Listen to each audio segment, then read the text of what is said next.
मला सांगा की सुरेश धस यांना जे आहे विष्णू गँगकडून धमकवण्याचा प्रयत्न नाही असं मला तरी वाटत नाही, परंतु यामध्ये सुरेश धस समाजातून संपलेले आहेत.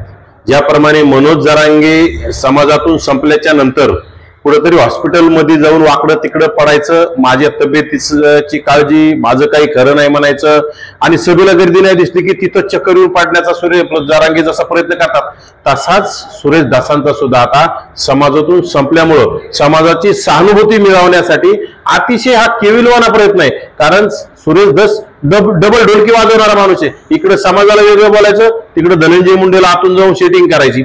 म्हणजे या दोघांनाही समाजाशी काही घेणं नाही. जरांगेचं तर धनंजय मुंडेच्या विरोधात बोलायचं आणि जरांगे धनंजय मुंडे आणि वाल्मिक कराडांना संध्याकाळी भेटतात, खोके घेतात. म्हणजे तुम्हाला त्यावेळी सगळं गोड वाटलं, परंतु समाजापुढे समाजाचे ढोलकं वाजायचं आणि अंधारातून तुम्ही खोके पेट्या घेण्याचं काम करता.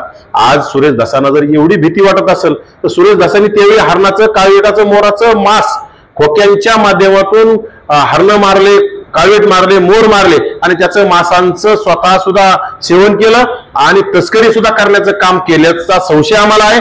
त्यामुळे सुरेश धसांची आज बी आम्ही म्हणतो त्यांची नार्को टेस्ट केली पाहिजे.